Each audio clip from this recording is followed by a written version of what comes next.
समान तुंडम गुणाजियम चंपे पुपसुहम तम गोमटेशम प्रणमामि नित्यम तम गोमटेशम प्रणमामि नित्यम तम गोमटेशम प्रणमामि नित्यम। गोमटेश बाहुबली भगवान की। आहार जी की मूल नायक अति मनोज्ञ 1008 श्री शांतिनाथ भगवान की। वर्तमान शासन नायक महावीर भगवान की। परम उपकारी संत शिरोमणि आचार्य गुरुवर विद्यासागर जी महामुनि राज की। परम पूज्य मुनि श्री 108 दुर्लभ सागर जी महाराज की। शिष्य गुरु चरणों में साधनारत था। बहुत दिन बीत चुके थे साधना करते करते, लेकिन जो गुरु को उपलब्धि हो चुकी थी उस शिष्य को भी उपलब्धि नहीं हुई। शिष्य ने एक दिन रहा नहीं गया और पूछा, हे गुरुवर, मुझे धर्म की उपलब्धि क्यों नहीं हो पा रही है? तो गुरु तो गुरु होते हैं, शिष्यों को समझाने के लिए कई प्रकार के हथकंडे अपनाने पड़ते हैं। उन्होंने बोला, जाओ एक लोटा मदिरा लेके आओ। क्या बोला? एक लोटा मदिरा लेके आओ। वो मदिरा लेके आया। पहले तो सोचा कि गुरुजी क्या बोल रहे हैं। बोले, अब ये पूरा लोटा खाली करना है, लेकिन ध्यान रखना एक दाना या एक बूंद भी तुम्हारे नीचे नहीं जानी चाहिए, मुंह में लेके बाहर निकालना है। पूरा लोटा मुंह से लेके खाली करता गया, मुंह में लेके खुला करता गया, मुंह में लेके खुला करता गया, एक बूंद भी नीचे नहीं उतारी। तब गुरुजी ने पूछा, क्यों बेटा, तुम्हें नशा चढ़ा? क्यों बेटा, तुम्हें नशा चढ़ा? बोले, गुरुजी नशा कैसे चढ़ता? मैंने तो कुल्ला किया है, उसको पिया थोड़ी है। तो बोले, यही तो बात मैं बोलना चाहता हूँ, तूने आज तक धर्म का कुल्ला किया है, उसको नीचे तो अंदर में भीतर में तो उतारा ही नहीं है। तेरे जीवन में कैसे परिवर्तन आएगा? इसलिए हम सब धर्म का कुल्ला कर रहे हैं। कुल्ला करने मात्र से कभी नशा नहीं चढ़ता है। नशा तो तब चढ़ता है जब उसको भीतर में उतार लेते हैं। बंधुओं, गुरु और शिष्य का यही संबंध होता है। वे एक एक बात को बहुत ही अच्छे से बता देते हैं। बात गुरुकुल की है और यहाँ गुरु भी बैठे हैं और शिष्य भी बैठे हैं।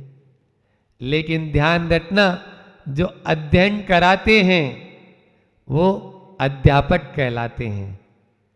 जो अध्ययन कराते हैं वो अध्यापक कहलाते हैं, और जो सन्मार्ग दिखा देते हैं वो गुरु कहलाते हैं। यहाँ पर जो शिक्षक वर्ग है वो दोनों काम कर रहा है, अध्ययन भी करा रहे हैं और सन्मार्ग भी दिखा रहे हैं। इसलिए वे गुरु की कोटि में आते हैं। निश्चित रूप से शिक्षा गुरु या लौकिक गुरु और पारलौकिक गुरु दो प्रकार के गुरु होते हैं। इसी प्रकार से तो एक जो हमें आप लोगों को जो शिक्षित कर रहे हैं वो हैं, और एक ये जो आपके सामने बैठे हुए हैं, जो आपको निश्चित रूप से मान के चलिए। देखो, अपने यहाँ तो दोहा आता है ना कि गुरु गोविंद दोहु खड़े काके लागू पाए। बोलो, गोविंद दियो बताए। बलिहारी गुरु आपने, आप ही गुरु धन्य हैं जो आपने गोविंद का परिचय बता दिया। इसीलिए तो हम सबसे पहले बोलते हैं नमो अरियंताणम, फिर बोलते हैं नमो सिद्धाणम। बोलो, बताओ बच्चों, सिद्ध बड़े हैं या अरिहंत बड़े हैं? सिद्ध बड़े हैं। लेकिन पहले नमस्कार अरिहंतों को क्यों किया?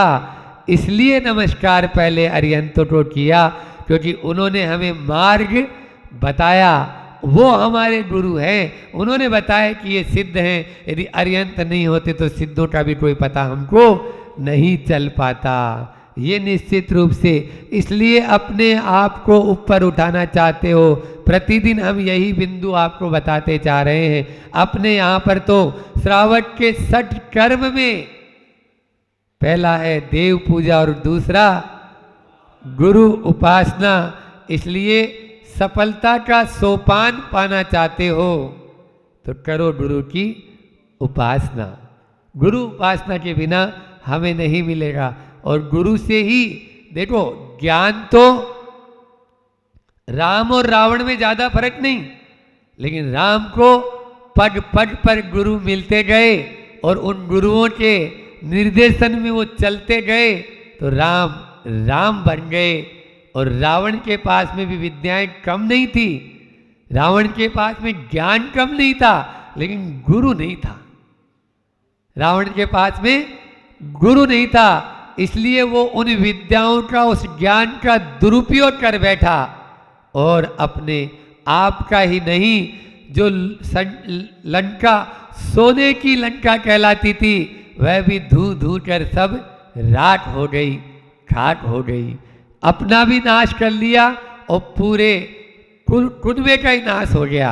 ये समझ लीजिए, पूरा उसका जो वंश था उसी का नाश हो गया। वो तो रावण की शरण में आने से विभीषण बच गया। आचार्य श्री जी ने हाई को लिखा है, अर्धरात्रि में विभीषण आ मिला, अर्धरात्रि में विभीषण आ मिला। क्यों? राम राम थे, राम राम थे, इसलिए आकर वो आधी रात को भाई का भी साथ छोड़ दिया कि नहीं, मैं यदि इसका साथ दूंगा तो मेरा भी नाश हो जाएगा, इसलिए मुझे सत्य का साथ देना है, असत्य का साथ नहीं देना है। बंधुओं, गुरु की वही भूमिका है जो हमें अज्ञान से हटाकर ज्ञान का मार्ग दिखा दे, वो कहलाते हैं गुरु। जो हमारी शंकाओं का समाधान कर दे, इसीलिए तो वो कहलाते हैं गुरु, शंकर कहलाते हैं। जो हमारे भ्रम का निवारण कर दे, जो हमारे भ्रम का निवारण कर दे, इसीलिए वे कहलाते हैं ब्रह्मा। शंकाओं का निवारण कर देते हैं तो बोलो शंकर, और भ्रम का निवारण कर देते हैं तो ब्रह्मा। और जो हमारे विकारों को दूर भगा दे, इसीलिए तो कहलाते हैं वो विष्णु। जो दुर्गति से बचा देते हैं, इसीलिए गुरु कहलाते हैं दुर्गा। और हमारे भीतर में जितने भी इंद्रिय या मन है उनको संयमित कर देते हैं, जितेंद्रिय बना देते हैं, इसीलिए वे महावीर भी कहलाते हैं, महावीर भी कहलाते हैं। इसलिए गुरुर ब्रह्मा गुरुर विष्णु गुरुर देवो महेश्वर, गुरुर साक्षात परम ब्रह्मा तस्मै श्री गुरुवे नमः। बोल तो रहे हैं बच्चे भी बहुत खुश होकर, लेकिन थोड़ी सी डांट पीट दें। आज ही हमारे सिद्धांत सर नहीं थे, सर नहीं बोलेंगे, मैडम नहीं बोलेंगे, टीचर नहीं बोलेंगे, अध्यापक बोल सकते हैं या गुरुजी बोल सकते हैं। तो आज ही सिद्धांत जी नहीं थे तो लेट उठे होंगे या आए नहीं, हम उठ के आए तब तक। कल ही मीटिंग हो गई थी बच्चों की, बोले अब कल तो थोड़ा सा लेट चलेगा, लेट उठेंगे तो भी हो जाएगा काम। क्यों? हमने सुन लिया कान से, क्योंकि चले गए थे दो अध्यापक जी, इसलिए। ऐसा नहीं, अपने आप का देखो इष्टोपदेश आप जब पढ़ेंगे, हम अपने आत्मा के गुरु कौन? हम स्वयं। भले ही हमें दीक्षा किसी दूसरे ने दी है, लेकिन वो उपचार से, इसलिए गुरुजी भी बोलते हैं तुम अपनी आत्मा के स्वयं जिम्मेदार हो। मुझे जो कुछ देना था वो मैंने सब दे दिया, जो कुछ देना था मैंने सब दे दिया। लाड़ प्यार में कभी ज्ञानार्जन नहीं हो सकता है। आप लोगों को डांट पटक पड़ेगी। आप लोगों को मालूम होगा, बचपन में हमें तो मालूम है, हमारी दादी बोलती थी पहले जा मंदिर फिर रोटी मिलेगी। हम भी ऐसे चालू आदमी थे, आधे रास्ते से जाके आ जाते थे। बोले मंदिर नहीं गया अभी? बोले मंदिर नहीं गया, जाके आया हूं। बोले टीकी कहाँ है, तिलक कहाँ है? फिर जाते थे, कोई रास्ते में आता हुआ मिलता था, उसकी आधी टीकी उतार के अपने में लगा लेते थे, चलो मिल गया। लेकिन उस समय तो ये सब बेईमानी करते थे, अपनी दादी को या इन सब को हम मायाचारी करके दिखा देते थे। लेकिन वो जो डांट पड़ती थी, वो जो भोजन नहीं मिलता था, नहीं मिलेगा, तू मंदिर नहीं जाएगा तब तक भोजन नहीं मिलेगा, उसी का प्रभाव है कि आप वहीं बैठे और हम यहाँ पर बैठ गए हैं। निश्चित रूप से आज उनकी डांट फटकार, चाहे वो पिता हो, चाहे वो माँ हो, चाहे वो दादा दादी हो, चाहे वो अपने गुरु हो, उनकी डांट फटकार आज आपको बुरी लग रही होगी। बच्चों हम बोल रहे हैं, रियल बता रहे हैं, आंतरिक भावना से बता रहे हैं। लेकिन ये बात आपको तब नजर आएगी जब आप 35 साल 40 साल या 50 साल के हो जाएंगे। उस समय आपको लगेगा नहीं हमारे गुरुजी बिल्कुल सही बोलते थे। उस समय लगेगा नहीं हमारी माँ बिल्कुल सही बताती थी। वहाँ पर गांधी जी नेहरू जी को समझाते थे, समझाते समझाते नहीं समझ में आती थी, गुस्सा हो जाते थे। लेकिन जिस दिन गांधी जी चले गए तब उन्होंने पुस्तक लिखी, light has gone, light has gone की है। ये गांधी जी के ऊपर उन्होंने पुस्तक लिखी है, पढ़नी है, आप लोगों को पढ़ना चाहिए। इस प्रकार से हमें निश्चित रूप से अपने आप को आगे बढ़ाना है तो गुरु की महिमा को समझना है।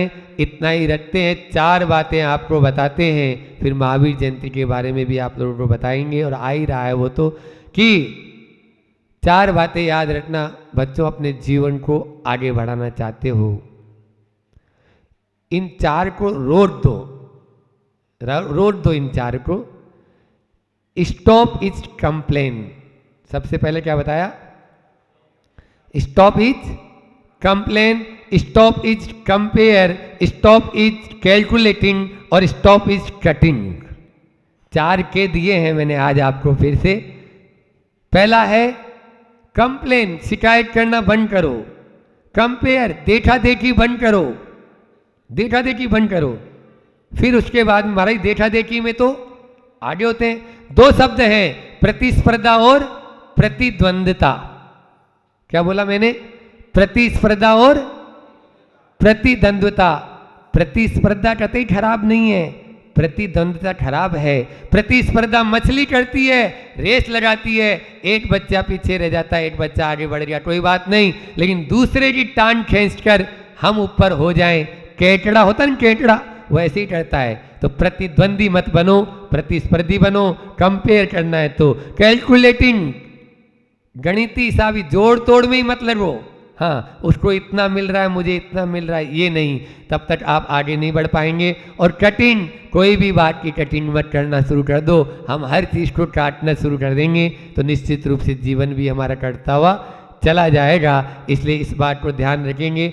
आगामी कल और परसों आप लोगों का ही नहीं, हम लोगों का भी पुण्य है कि सिद्ध क्षेत्र आहार जी में महावीर जयंती मनाने का।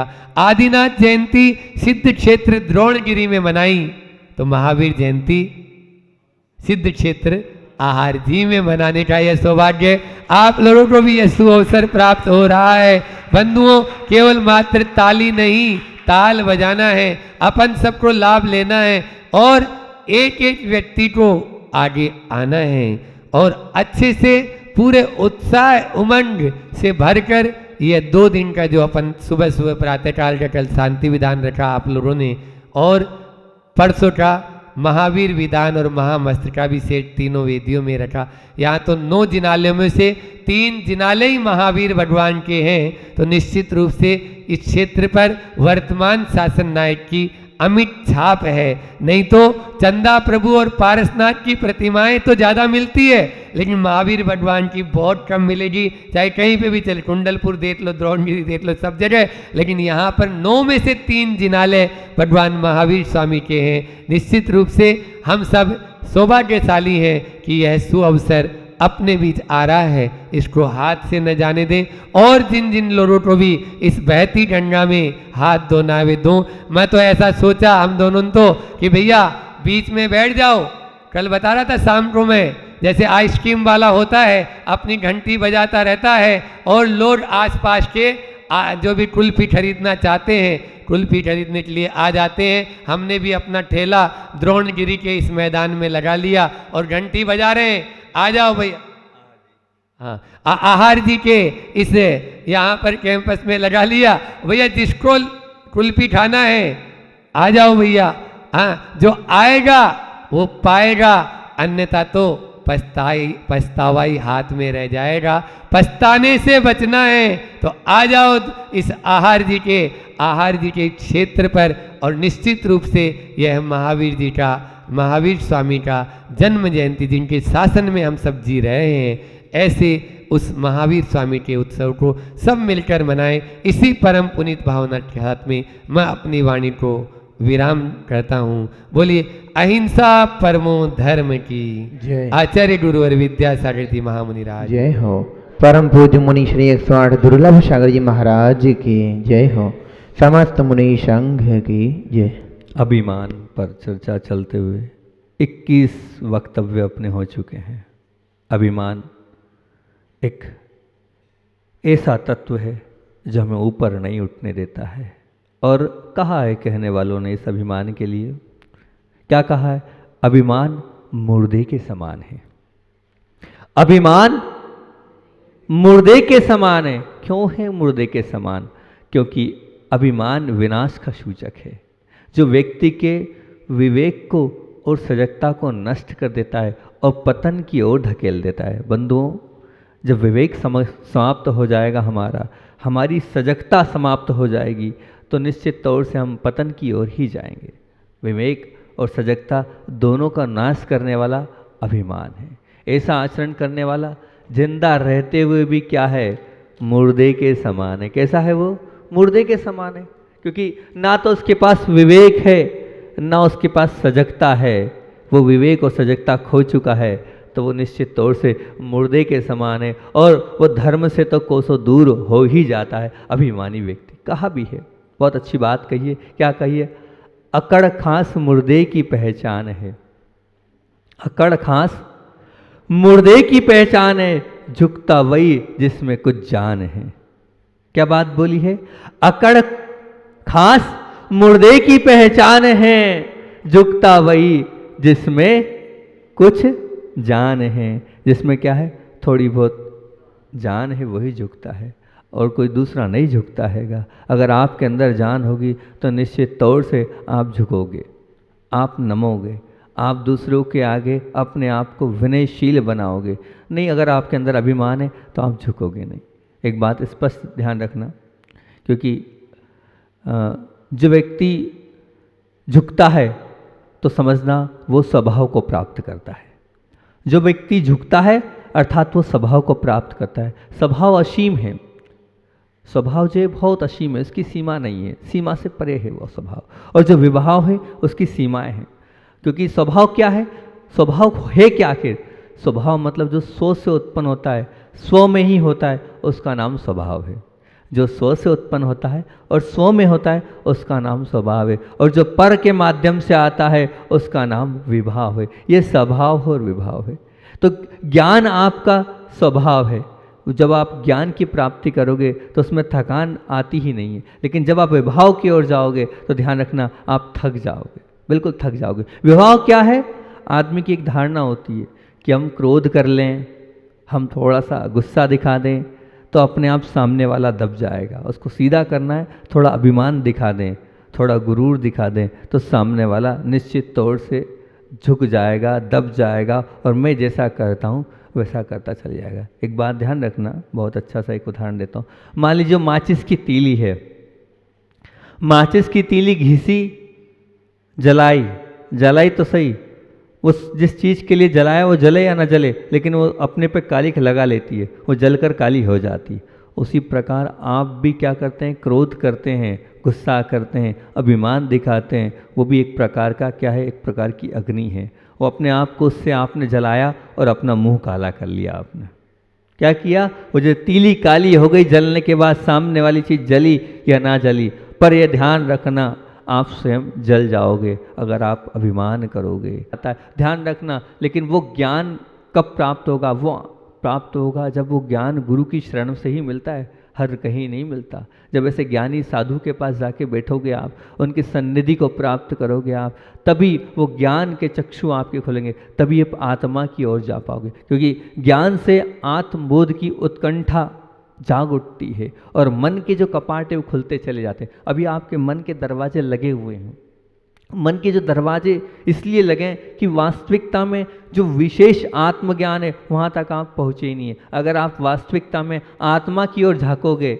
मन के कपाट खुलते चले जाएंगे। वो मन अभी आत्मा तक आपको पहुँचा नहीं रहा है, जो बैठा मन है ना, क्योंकि आपका मन भटकता है, और जब वो मन भटकता है तो आप दूसरी चीज़ों में पहुंच जाते हो। तो वो मन के दरवाजे खोलो, जब वो मन का कपाट खुलेगा तो वो अंदर की आत्मा दिखेगी। वो सिर्फ आत्मा में ही आपका जब भान होगा तब वो एक अलग ही आनंद आएगा, और जिसके वो आनंद आ गया, समझना जीवन में गुणों की फुलवारी खिल जाएगी। ये ध्यान रखना।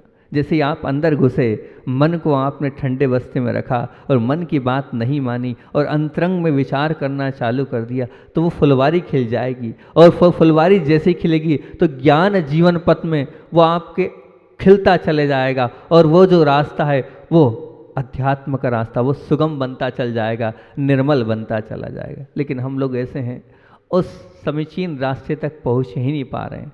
हम तो मात्र बाहरी स्वरूप में लगे हैं, अंतरंग स्वरूप तक हमारी दृष्टि पहुंच नहीं पा रही है। हम जो भक्ति कर रहे हैं उसकी सार्थकता तभी होगी कि थोड़ा बहुत उस आत्म तत्व की ओर भी झांकें, अपने अंतरंग में भी झांकें कि मैं क्या कर रहा हूँ, मुझे क्या करना चाहिए, मेरा क्या कर्तव्य है। कभी विचार किया आपने कि मुझे ये मनुष्य पर्याय मिली है, इस मनुष्य पर्याय में मैं वही रोज़ सुबह उठता हूँ, खाता हूँ, पीता हूँ, नहाता हूँ, पढ़ता हूँ, दुकान जाता हूँ, रोटी बनाता हूँ, सब अपने अपने कार्य में लगे हैं। लेकिन कभी 2-5 मिनट आपने कभी अपनी आत्मा को संबोधन किया है?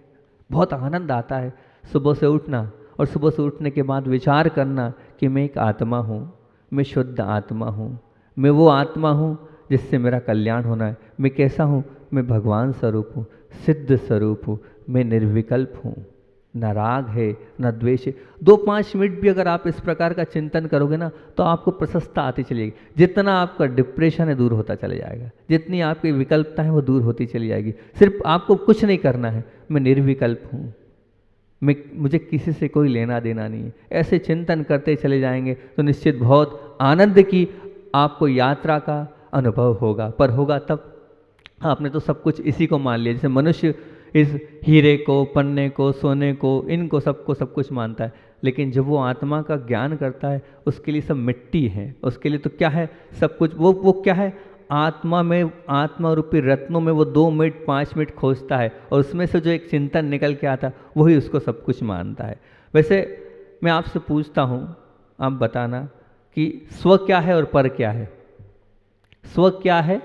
हालांकि आज का चिंतन कुछ ऊंचा जा रहा है, बच्चों के हिसाब से नहीं, लेकिन वही चल रहा है, मैं क्या करूं मन में। स्व क्या है और पर क्या है? चलो एक छोटे से उदाहरण से आपके सामने रखता हूं, स्व क्या है, पर क्या है। मान लीजिए बारिश आई, मान लीजिए बारिश आई और सब छात्रावास के, गुरुकुल के बच्चे हैं। बारिश आई और बारिश आने के बाद सबके कपड़े सूख रहे थे। मान लीजिए यहाँ पर गुरु भी बैठे हैं, शिक्षक भी बैठे हैं, उनके भी कपड़े ऊपर छत पर सूख रहे थे, और बारिश आई, और बारिश आने के बाद आपने जल्दी जल्दी क्या किया? अपने कपड़े उठा लिए, स्वयं के कपड़े उठा लिए। बहुत अच्छी बात है महाराज जी, हमने अपने कपड़े उठा लिए। कितने 5 अध्यापक है, अपने अपने अध्यापक ने अपने अपने कमरे के ऊपर जो कपड़े थे वो उठा लिए, आप लोगों ने अपने अपने उठा लिए। तो ये आपने कहा स्वयं के कपड़े उठा लिए आपने। ध्यान रखना बंधुओं, अभी आप बहुत दूर हो। जो कपड़े उठाए स्वयं के वो भी पर है, और जिस शरीर के ऊपर आप वो कपड़े पहनोगे वो भी पर है। जो स्वयं के कपड़े आप मान लिया वो स्वयं के कपड़े थे, लेकिन वो पर है, और जिस शरीर पर आप वो कपड़े पहनाओगे वो भी पर है। जब हमारे अंदर इतनी सूक्ष्मता आ जाएगी, ये कपड़ा भी पर है और ये शरीर भी पर है, तब जाके आप अंदर उतर पाओगे, तब आप अंदर की अनुभूति कर पाओगे। अर्थात हमें सबको पर मानना पड़ेगा, तब स्व में घुस पाओगे। स्व और पर का भान तो तब ही होगा जो हम पर से हटते चले जाएंगे और स्व में आते चलेंगे। इतने विशाल, इतने मनोज्ञ, इतने सुंदर शांतिनाथ भगवान हैं कि अपने आप अंदर उतरने की भावना हो जाती है, अपने आप उतरने की भावना हो जाती है। उसके बाद भी अगर उसका लाभ हम लोग और आप लोग नहीं ले पा रहे हैं तो ये तो हमारी गलती, क्योंकि जो स्व में, बहुत अच्छी बात है, प्रभाव निश्चित तौर से छूटेगा। कब छूटेगा? स्व में बस तो पर से अपने आप खसक जाओगे आप। स्व में अगर आप बसोगे तो निश्चित तौर से पर से खसक जाओगे, और जो पर से खसकेगा तो निश्चित तौर से उसे आत्मानुभूति का रस आएगा। पर कब आएगा? जब उसे पर से हटना पड़ेगा। यही तो अध्यात्म का कस है। इतना कर लिया तो बस सब हो गया, इतना ही करना है, पर से हटना है। जो पर से हटेगा उसे अतीन्द्रिय आत्मा का आनंद आएगा, पर से हटना पड़ेगा। आनंद आत्मा की अनुभूति है, पर वो जब है जब हम पर से हटेंगे, पर को दूर करेंगे, पर से अलग करेंगे। आचार्य भगवान में समय सार पढ़ाते हुए 2-3 बार एक उदाहरण दिया था, वो उदाहरण याद आ गया, वो उदाहरण आपको बताता हूँ मैं। आचार्य भगवान बार बार एक उदाहरण देते थे कि जंगल है, और आप लोगों ने भी सुना होगा, और चर्चा अभिमान की चल रही है। एक जंगल है, इस जंगल में आग लग गई, चारों तरफ आग लगी हैगी। अब उस आग में क्या हो रहा है? वहाँ 2 व्यक्ति है, एक है अंधा और एक है लंगड़ा। सुना है ना उदाहरण? आचार्य भगवान तो बहुत बार सुनाते हैं। एक है अंधा और एक है लंगड़ा। वो अंधा और लंगड़ा दोनों अलग अलग व्यक्ति हैं। अब आग लगी है, अंधा बोलता है मेरे पास तो पैर हैं, मैं चला जाऊंगा, और वो जो लंगड़ा है, मेरे पास तो आँख है, सब हो जाएगा। पर बताओ, क्या वो अंधा वो जो अंधा है वो क्या बिना उसके चल सकता है? लंगड़े के नहीं। दोनों के पास नहीं ना, एक के पास पैर नहीं है और एक के पास आँख नहीं है, लेकिन दोनों गुमान कर रहे हैं। बड़ी मुसीबत है। समझना तो ये कि संसारी आत्मा के भटकन इसीलिए कि वो अपनी अपनी चीज़ पर अभिमान कर रहे हैं, इसलिए संसार सागर में भटक रहे हैं। आपके पास कोई सी क्वालिटी हो सकती है, उस क्वालिटी पे आप गुमान कर रहे हो, अभिमान कर रहे हो। मतलब आपके पास जो हर व्यक्ति किसी न किसी प्रकार का, ये 5 उंगलियां, 5 बराबर नहीं है, 5 बराबर नहीं है। आपके 5 गुरु शिक्षक हैं, ये 5 के 5 शिक्षक, कोई किस विधा में बहुत अच्छा होगा तो कोई किस विधा में अच्छा होगा तो कोई किस विधा में अच्छा होगा, लेकिन ये 5 उंगलियां मिल जाएगी तो क्या होगा? फिर तो बहुत बड़ी बात होगी। मान लीजिए इस टेबल को उठाना है, उंगली से उठाएंगे हम इस टेबल को तो शायद नहीं उठ पाएगी, और ये 5 उंगलियां मिल जाएगी तो टेबल उठती चली जाएगी। जब 5 एक साथ मिल जाएंगे तो अपने आप वो हमारा जो कार्य है, जिस कार्य के उद्देश्य से हम जा रहे हैं, वो हो जाएगा। इसी तरह कि आप जितने बच्चे हैं अगर मिल जाएंगे तो आप ये मान के चलना बहुत बड़ा काम हो जाएगा। 1 नहीं 2 नहीं, आप तो कितने 80-85 बच्चे हैं, और 80-85 बच्चे एकता के साथ अगर कार्य करेंगे तो हर कार्य कर लेंगे। लेकिन उसके लिए क्या करना पड़ेगा? अपने अंदर का वो जो अभिमान है वो छोड़ना पड़ेगा, एक साथ एक दूसरे के साथ एडजस्ट होना पड़ेगा। वो जो एक दूसरे के साथ जो एडजस्ट करना वो बड़ा कठिन है।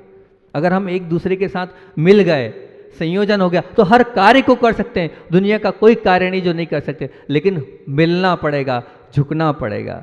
जब आप झुकोगे तब वो जो सोच रहे हो वो कार्य हो जाएगा। आज 5 शिक्षक मिलते हैं तब जाके आज आहार जी के इस गुरुकुल का पूरा नाम पूरे देश में है। ये मिल के कर रहे हैं इसलिए, संयोजन मिल के कर रहे हैं इसलिए। तो बच्चों, इसलिए आप भी चाहते हो कि हमें कुछ बनना है तो मिल लो, अपने आप के अंदर का ईगो को समाप्त करो, और सब मिल के करेंगे तो निश्चित तौर से हम बहुत ऊपर पहुंच जाएंगे। ऊपर पहुंचने के लिए मिलना पड़ेगा। पर आप क्या कर रहे हैं? अपने अंदर जो आपके पास जो है उस पर, चाहे वो धन हो, चाहे वो पैसा हो, चाहे वो अहंकार हो, इस पे आपको क्या है? अभिमान है। भैया ये अभिमान नहीं है। अभिमान किस पे करना चाहिए? अभिमान करना चाहिए आपके अंदर जो सम्यक दर्शन है, आपके अंदर गुरु भक्ति है, आपके अंदर जो अन्य धर्म के प्रति जो आपकी श्रद्धा है, उस पर अभिमान करो। ये वो जो सम्यक दर्शन है वो टिकाऊ है, और बाकी सब जितना है वो क्या है, दिखाऊ है।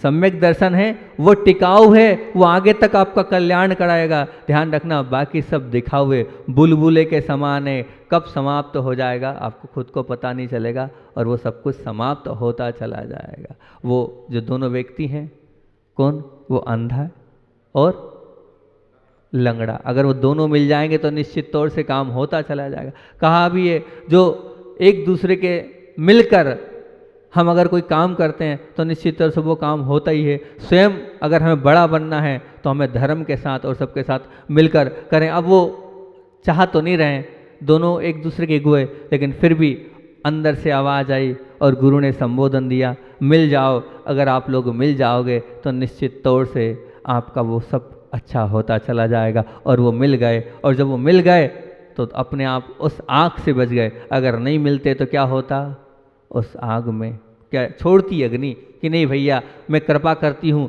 तुम लंगड़े हो तो मैं तुम्हें नहीं जलाऊंगी, मैं कृपा करती हूँ कि तुम अंधे हो तो मैं तुम्हें नहीं जलाऊंगी। नहीं, अग्नि ना लंगड़ा देखती ना अंधा देखती, वो तो सबको जला देती। परंतु आप दोनों एक हो गए, और एक अंधा था वो रास्ता दिखाता चला गया, वो रास्ता दिखाता चला गया, और लंगड़ा उसके ऊपर बैठता चला गया, है ना। मतलब लंगड़े को रास्ता, लंगड़े ने किसको दिखाया रास्ता, अंधे को, तब तो वो चल पाया। अरे भैया इधर नहीं इधर चलो, अरे भैया इधर इधर नहीं, कंधे पे भले ही बोल बैठा किसके है, अंधे के, लेकिन दोनों एक दूसरे के बिना नहीं। इसलिए ध्यान रखना कि हम अपने जीवन से अभिमान को दूर करेंगे, तब वो जब अपने आप को ऊपर उठा पाएंगे। आप ऊपर उठ सकते हैं, लेकिन अपने ईगो को समाप्त करेंगे जब ऊपर उठते चले जाएंगे। और बात थी स्व में आने की, हम स्व में अंदर आएँ, अपनी आत्मा के अंदर आएँ, क्योंकि सच्चा ज्ञान तो स्वभाव है और ज्ञान हमारा गुण है, उसका क्या मान करना। अगर हम अपने ज्ञान का मान करेंगे तो कोई मतलब नहीं। मैं चाहता हूँ कि मुझे ज्ञान का मान नहीं, बस मुझे काय का मान का भान हो जाए। क्या बोल रहा हूँ मैं, ध्यान से सुनना, बहुत बड़ी बात बोल रहा हूँ। मैं चाहता हूँ, मैं स्वयं अपने लिए चिंतन कर रहा हूँ, आप लोगों के लिए नहीं बोल रहा हूँ।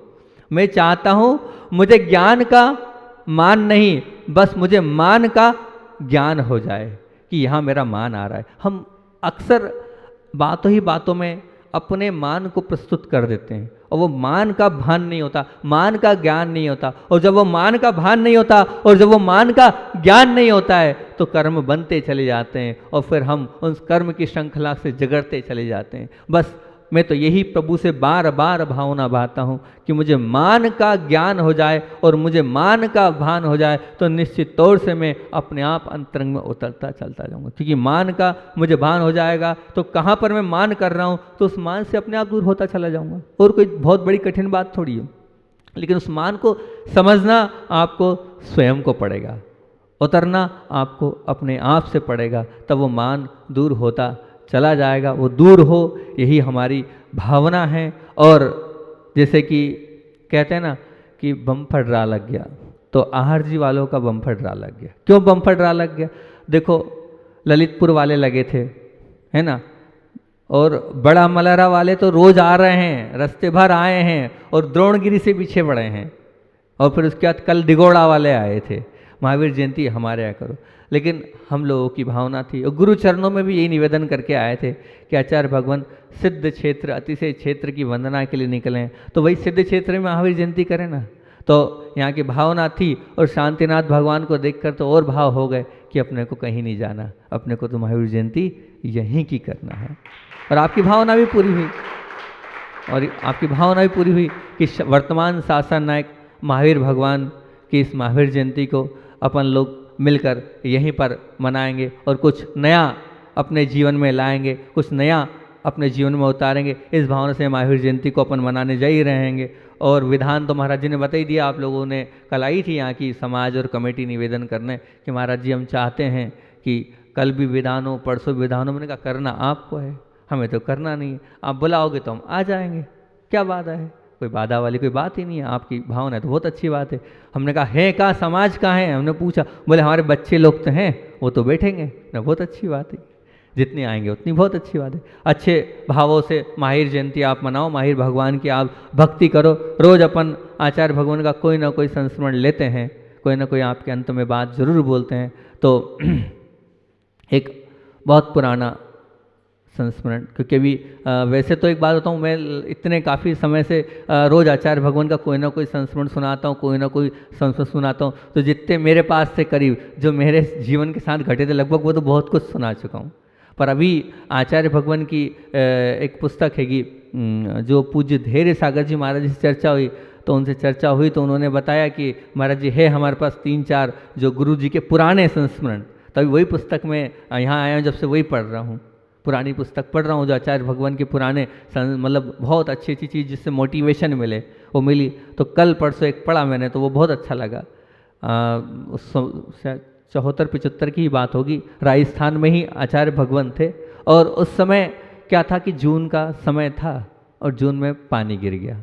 पानी गिरने के कारण जो थोड़ी सी ठंडक थी, लेकिन दिन में जो है गर्मी थी और रात में ठंडक थी। अब आचार्य भगवान तो और जो छोटा सा संघ था, एक क्षुल्लक जी थे और एक 2 क्षुल्लक जी थे, आचार्य श्री थे, और वहीं पर ऊपर छत पर रुक गए क्योंकि गर्मी बहुत थी। अब जैसे जैसे रात होती गई वैसे वैसे क्या हुआ, ठंडी बढ़ती गई। वैसे आपके भी ऐसे ही होता है, दिन में भी गर्मी रहती है और रात होती जाती है तो ठंडा होता चला जाता है। अब रात के 12 के बाद फिर बहुत ज़्यादा ठंडा हो गया। अब ठंडा हो गया तो जो दो तीन ब्रह्मचारी भी थे और जो क्षुल्लक जी थे उनसे सहन नहीं हुआ और धीरे धीरे करके उस शनै शनै एक एक करके नीचे उतरते गए, छत से नीचे आते गए।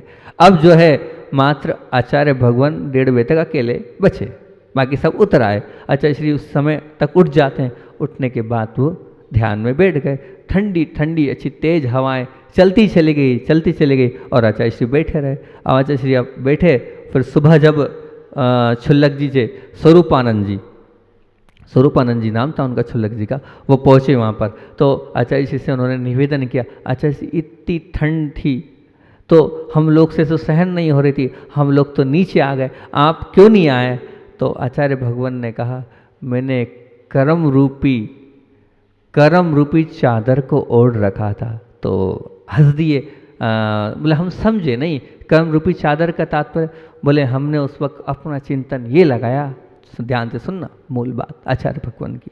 बोले उस वक्त हमने चिंतन ये लगाया, क्या लगाया आचार्य श्री? तो बोले हम ये सोच रहे थे उस वक्त कि अगर मान लो मैं पशु पर्याय में होता तो कर्म का उदय होता, और मैं गाय होता तो, मैं बैल होता तो, या और कोई पशु होता, जो जंगल का कोई पशु होता तो अब वहाँ मुझे क्या ओढ़ने को मिलता, वहाँ मुझे कौन सा मकान मिलता?